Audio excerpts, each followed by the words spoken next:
네, YTN 라디오 이재윤의 뉴스 정면 승부 3부 이번에는 이슈 인터뷰로 시작하겠습니다. 639조 원 내년도 우리나라 총 지출 규모 예산이죠.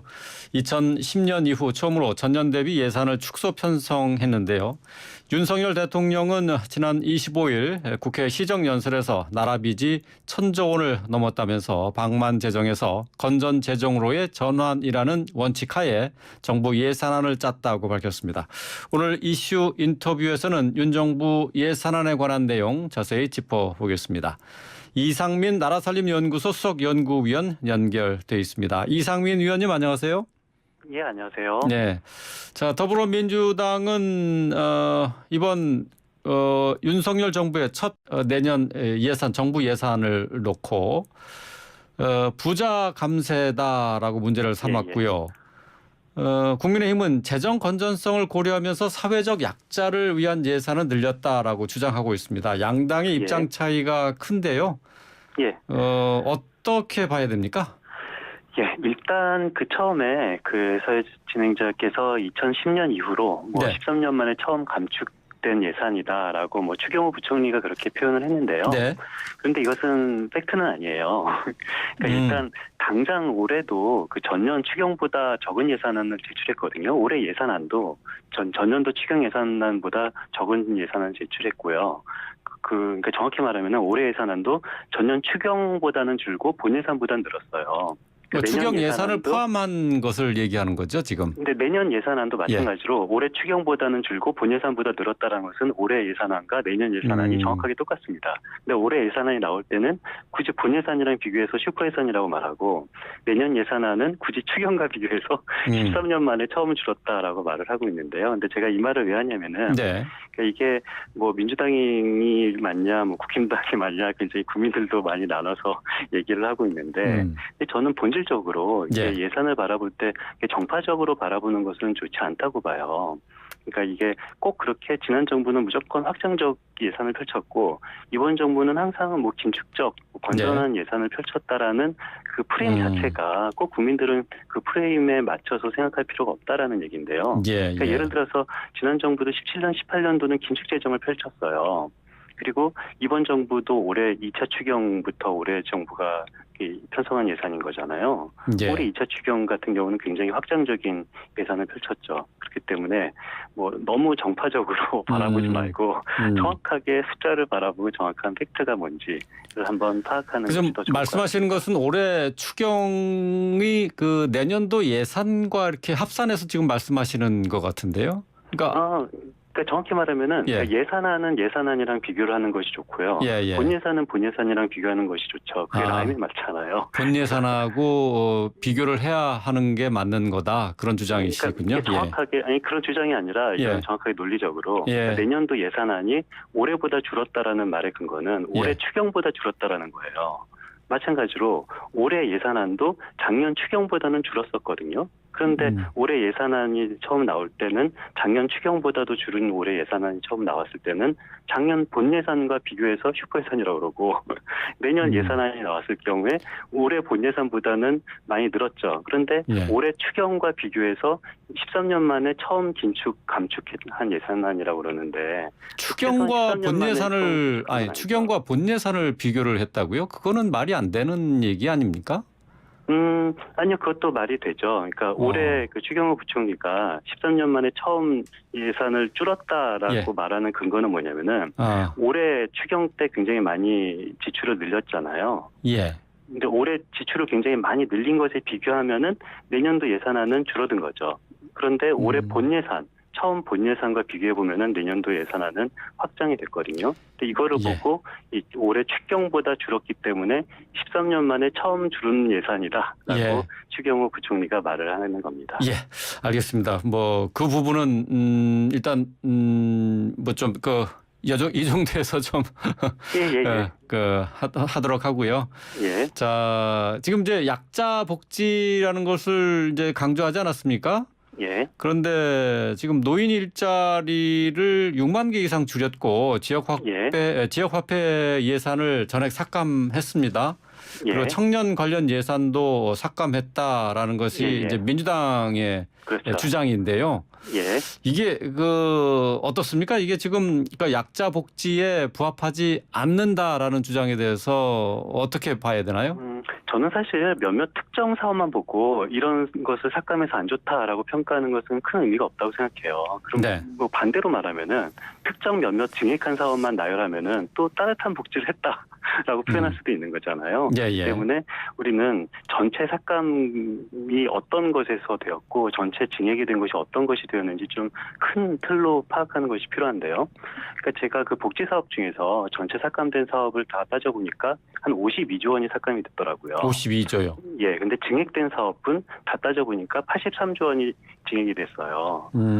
그렇게 이 말은 뭔 소리냐면은, 그러니까 이 전체 총지출이 이 말은 뭔 소리냐면은 삭감된 사업도 많이 됐고 증액된 사업도 많이 있다라는 얘기잖아요. 그럼 플러스 마이너스에서 30조 정도의 그 예산 증액이 있었다는 얘기네요. 그러니까 플러스 마이너스에서는 그럴 수밖에 없는 게 전체 예. 총지출이 본 예산보다는 증가했기 때문에 그럴 수밖에 없는 거고, 그래서 예. 우리가 따져야 되는 것은 도대체 삭감된 사업은 어디서 삭감이 됐고 증액된 사업은 어디에서 증액됐는지를 파악하는 것이 가장 필요한 것입니다. 예, 예. 그렇다면 어디서 삭감됐나라고 보면은 임대주택 사업에서 가장 많이 삭감이 됐어요. 예. 한 5.7조 원이 삭감이 됐고, 그리고 이 고용 쪽, 특히 청년 고용 쪽이 한 3.6조 원 정도 삭감이 됐다라는 사실을 알 수가 있고요. 그럼 어디서 증액이 됐냐라고 보면은 국민연금, 공무원연금, 뭐 이런 기초연금 같은 이런 쪽에서 많이 증액이 됐고요. 그리고 예. 기초생활보장제도도 한 2.4조 원 정도가 증액이 됐어요. 그 예. 연금에서 한 10조 원 가까이 증액이 됐고요. 그러니까 이 말은 뭐냐면은 연금에서 증액이 됐다는 얘기는 법정 의무 지출이 늘어났다는 얘기죠. 예. 그러니까 물가가 상승하면은 자연 상승이네요. 그러니까. 상승이 되고 예. 노인 인구도 늘어나기 때문에 자연적으로 상승한 법정 의무 지출이 굉장히 많이 증액이 됐다라고 이해하면 됩니다. 네. 근데 그거는 어떻게 봐야 돼요? 지금 뭐 노인 일자리를 줄였고 지역 화폐 예산을 줄였다 하는 부분에 대해서 국민의힘 측에서는 이게 지금 돈으로 막는 땜질식의 예산 운영이고 포퓰리즘이다라고 주장을 그렇죠. 하고 있고 경제적으로 효과가 없는 경제 정책이다라고 얘기를 하는데 예, 그러니까 노인 보십니까? 일자리를 보면은 노인 일자리 예산은 그렇게 줄어들진 않고 사실 올해와 거의 같게 유지를 했고요. 아, 노인 일자리는 유지가 돼요. 예. 예, 그러니까 금액도 유지가 됐고 예. 수도 유지가 됐어요. 근데 그러면서 다만 이 세부적으로 보면은 우리가 공공형 일자리는 줄었고 민간형 일자리는 늘었습니다. 그래서 이 정부의 주장에 따르면 공공형 일자리는 뭐 소위 말하는 뭐 세금으로 나가는 거고 민간형 일자리는 민간의 효율성을 이용한다라는 건데, 그런데 민간의 효율성이라는 것은 구체적으로 말하면은 적은 돈을 가지고 일자리가 더 많이 늘어나면 민간의 효율성을 이용한 거잖아요. 예. 그런데 이 내년도 예산안을 보면은 같은 그 돈을 들여서 민간에다가 같은 돈을 들여서 늘어나는 일자리 수를 보면은 현재 공공 일자리 수 늘어나는 것보다 오히려 더 적게 늘어났어요. 네. 그렇다면은 돈은 같은데 일자리가 더 많이 늘어났으면 민간의 효율성을 이용했다라는 정부 주장이 맞다고 또 생각할 수가 있는데 네. 그렇지 않다면은 뭐 이 정부가 기대했던 효과가 나타나지 않는 거라고 저는 해석이 됩니다. 예, 알겠습니다. 민주당에서 또 주장하는 것이 지금 비정한 예산이다라고 하면서 부자 감세를 얘기하지 않습니까? 지금? 예, 그렇죠.